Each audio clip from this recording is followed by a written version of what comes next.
اگر تم چٹائی بنانا سیکھ لو تو میں مان لوں گی کہ تم تیند اور تلوار بھی سیکھو گے۔ اب شہزادہ سوچ میں پڑ گیا۔ وہ تو ایسے کاموں کے نزدیک تک نہ جاتا تھا، مگر اب اسے بھی دب گرن کے ساتھ مل کر چٹائی بنانا ہوگی۔ خیر، شہزادے نے سوچنے کی مہلت مانگی اور گھر کے لیے روانہ ہو گیا۔ راستے بھر دب گرن کا چہرہ شہزادے کی نظروں میں گھومتا رہا اور شہزادہ اسی سوچ میں گھر پہنچ گیا۔ شہزادہ گھر پہنچ گیا۔ بادشاہ شہزادے کی وجہ سے بے حد پریشان تھا۔ اس نے شہزادے کو ٹھیک ٹھاک دیکھا تو اس کی جان میں جان آئی۔ شہزادے نے بادشاہ کو اپنی رات بھر کی ساری بات بتائی اور پھر اس نے کہا کہ وہ دب گرن سے شادی کرنا چاہتا ہے۔ اب بادشاہ نے کہا، تم پہلے سے شادی شدہ ہو اور تمہاری بیوی اچھی بلی ہے، تم کہیں پاگل تو نہیں ہو؟ شہزادے نے کہا، آپ کو پتہ ہے کہ وہ لڑکی مجھے پسند نہیں ہے۔ آپ نے زبردستی میری شادی اس سے کی، نہ اس نے مجھے اپنا شوہر مانا نہ میں نے اس کو اپنی بیوی۔ بس میں دب گرن سے شادی کروں گا، اور اگر میں دب گرن سے شادی نہ کر سکا تو میں ہمیشہ کے لیے یہ محل چھوڑ کر یہاں سے کہیں دور چلا جاؤں گا۔ یہ بات شہزادے نے کچھ ایسے لہجے میں کہی کہ بادشاہ کو لگا کہ اگر اب کی بار شہزادے کی بات نہ مانی گئی تو شہزادہ ایسا ہی کرے گا۔ اب اس کے سوا کوئی چارہ نہیں تھا کہ وہ شہزادے کی بات مان لے، اور پھر بادشاہ نے کہا، ٹھیک ہے، تم دب گرن سے شادی کر لو۔ اب شادی سے پہلے دب گرن کی شرط پوری کرنی تھی، اس لیے روزانہ شہزادہ جنگل میں دب گرن کے گھر چلا جاتا اور چٹائی بنانا سیکھتا۔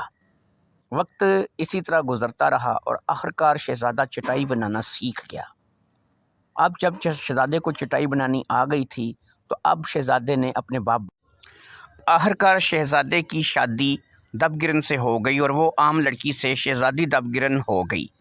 اب شہزادہ بہت خوش تھا کہ اس کی من پسند سے شادی ہوئی ہے۔ وہ دب گرن کا بہت خیال رکھتا۔ وقت اچھا گزرنے لگا۔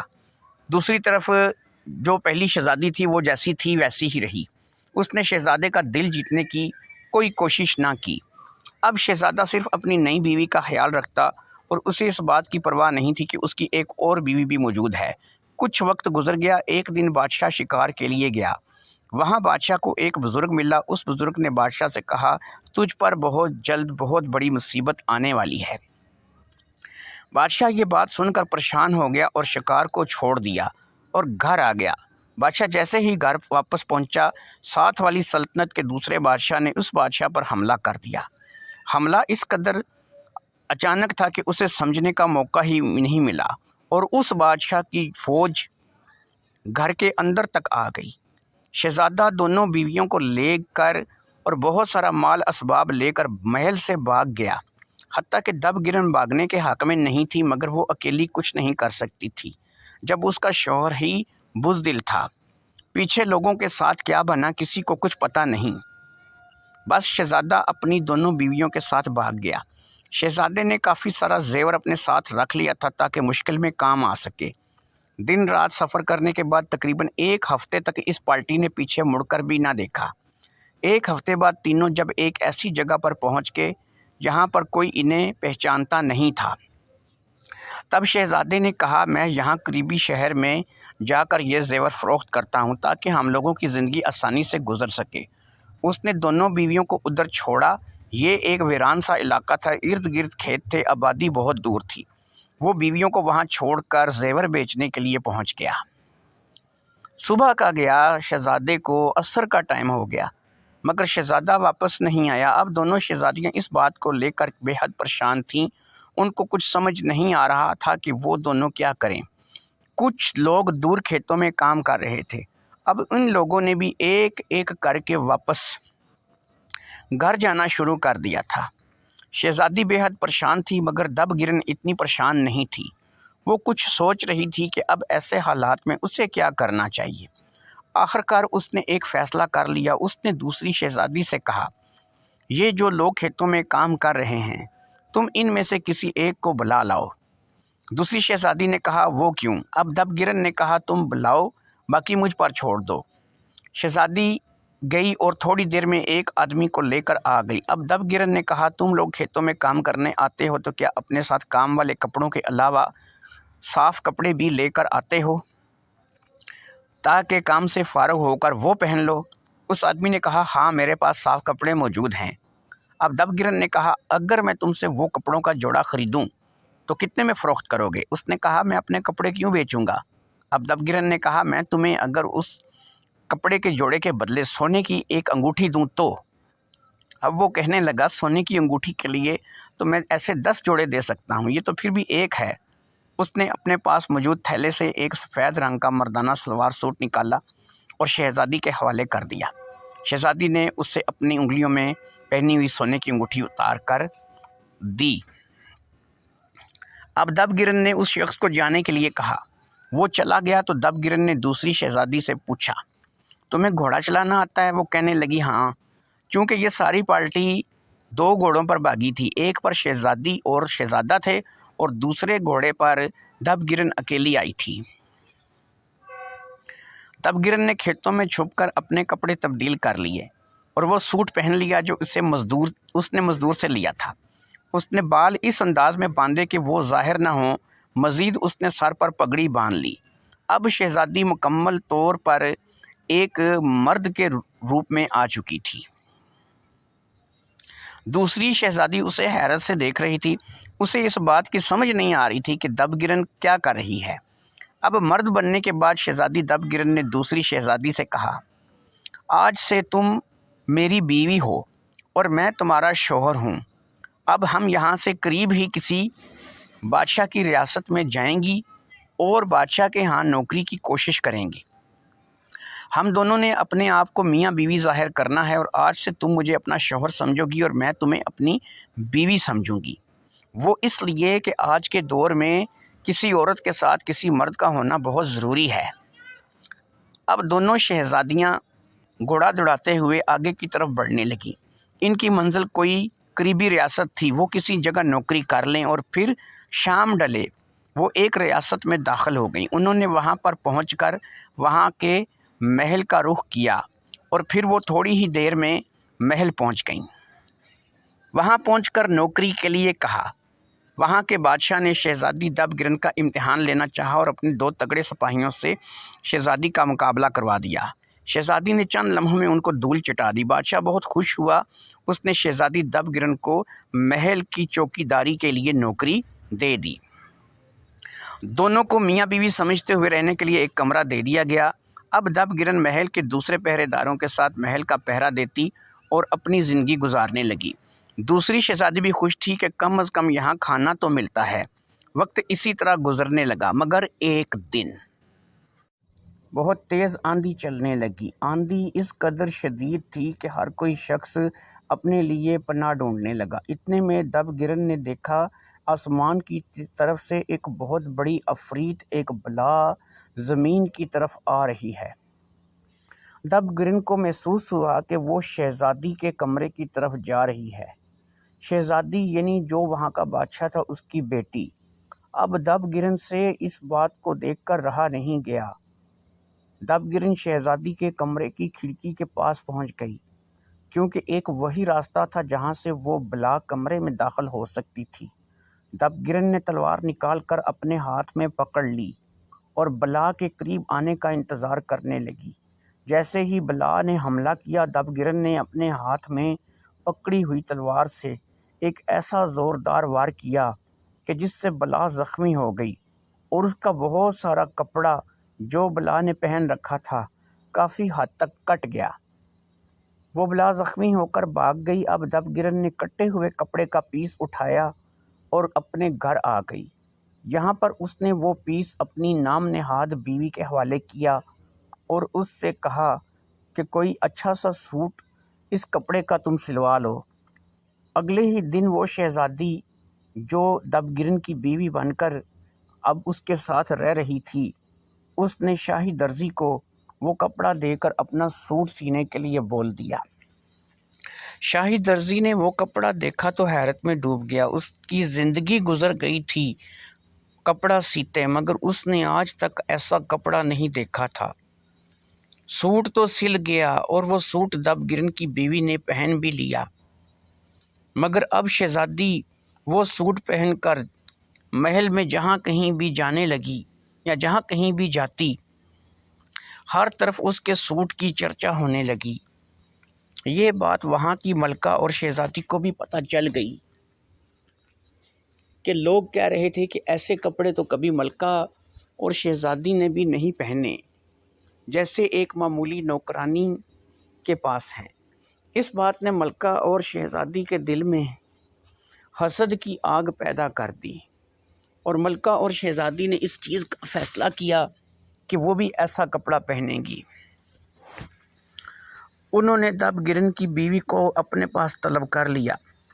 شہزادی اسی لباس میں ملکہ اور شہزادی کے سامنے پیش ہو گئی۔ جب ملکہ نے شہزادی کو اس قدر شاندار لباس میں دیکھا تو اس نے پوچھا، تم نے یہ لباس کہاں سے لیا؟ تو اس نے دب گرن کا پتہ بتا دیا۔ ملکہ اور شہزادی نے اب دب گرن کو اپنے پاس طلب کر لیا اور اس سے لباس کے بارے میں پوچھا، تو دب گرن نے بلا کی آمد اور لباس حاصل کرنے کے بارے میں سب کچھ بتا دیا۔ یہ سب بتا کر دب گرن تو واپس گھر آ گئی، مگر جب شام کو بادشاہ آیا تو اس نے دیکھا کہ ملکہ اور شہزادی کا موڈ آف ہے۔ اس نے وجہ پوچھی تو ملکہ اور شہزادی نے کہا کہ ہمارے محل کی ایک معمولی نوکرانی، ایک کنیز، تو اس قدر شاندار لباس پہنے جبکہ ہم یہ معمولی لباس پہن کر رہیں، ہمیں بھی ویسا ہی لباس چاہیے۔ اب بادشاہ نے کہا، یہ کون سی بڑی بات ہے، میں دب گرن سے بات کرتا ہوں اس سلسلے میں۔ اگلے ہی دن بادشاہ نے دب گرن کو محل میں اپنے سامنے طلب کر لیا اور دب گرن سے کہا، میری بیوی اور بیٹی چاہتی ہے کہ جیسا لباس تمہاری بیوی نے پہن رکھا ہے بالکل ویسا ہی کپڑا تم ہم کو لا کر دو، چاہے کتنا ہی وقت لگ جائے مگر تم وہ کپڑا لے کر آؤ۔ جب تک تم وہ کپڑا لینے جاؤ گی اس وقت تک تمہاری بیوی امانت کے طور پر یہاں ہمارے پاس رہے گی۔ ہم زیادہ سے زیادہ 1 سال اس چیز کا انتظار کریں گے، پھر اس کے بعد ہم تمہاری بیوی کو اپنے پاس نہیں رکھیں گے بلکہ اسے ہلاک کر دیں گے اور اسے اللہ کے پاس بھیج دیں گے، کیونکہ پھر یہ سمجھ لیا جائے گا کہ تم ناکامی کے ڈر سے بھاگ گئے ہو، اس لیے تمہارے پاس 1 سال تک کا وقت ہے۔ اگر تم اپنی بیوی کی جان پیاری ہے تو جاؤ کہیں سے بھی یہ کپڑا لاؤ جو تمہاری بیوی نے پہنا ہے، اس جیسا کپڑا لا دو، ہم تمہیں سفر کے لیے 1 گھوڑا اور کچھ سامان سفر کا اور کچھ اخراجات کے لیے دیں گے۔ یہ سب کچھ کہہ کر بادشاہ نے دب گرن کو رخصت کر دیا اور دب گرن گھر آ گئی۔ اب دب گرن نے شہزادی یعنی اپنی بیوی کو ساری بات بتا دی۔ وہ بات سن کر رونے لگی تو دب گرن نے کہا، تم فکر مت کرو، بس میرا انتظار کرنا، میں جلد ہی کپڑا حاصل کر کے تمہارے پاس واپس آ جاؤں گی، میرے لیے فکر مت کرنا، بس تم میرے لیے دعا کرو، تم صبر کرنا، میرے لیے دعا کرنا اور میری واپسی کا انتظار کرنا۔ اگلے ہی دن دب گرن کو بادشاہ نے 1 گھوڑا اور کچھ سامان اخراجات دے کر رخصت کر دیا۔ دب گرن جانے سے پہلے اپنی بیوی سے ملی، وہ دب گرن سے لپٹ لپٹ کر روئی اور پھر اس نے دب گرن کو سفر کے لیے روانہ کر دیا۔ دب گرن سفر پر روانہ ہو گئی، وقت گزرتا رہا، صبح سے شام ہو گئی اور شام سے صبح ہو گئی، یہی سلسلہ چلتا رہا مگر کہیں سے بھی ویسا کپڑا نہیں مل رہا تھا۔ دب گرن نے وہ ایک بلا سے حاصل کیا تھا مگر اس سفر میں کوئی بلا بھی دب گرن کو نہیں ملی تھی اور نہ ہی وہ بلا دوبارہ ملی تھی۔ اسی طرح کرتے کرتے 3 ماہ کا وقت گزر گیا۔ 3 ماہ کے بعد شہزادی دب گرن ایک ایسی جگہ پر پہنچ گئی جہاں پر ایک ریاست تھی، ایک ملک تھا، مگر اس ریاست کی عوام بالکل خاموش خاموش اور ڈری ڈری سی تھی۔ شہزادی دب گرن کو بے حد بھوک ستا رہی تھی، اس لیے اس نے کسی ایسی جگہ کی تلاش شروع کر دی جہاں سے وہ کھانا کھا سکے۔ شہزادی نے ایک جگہ ایسی دیکھی جہاں پر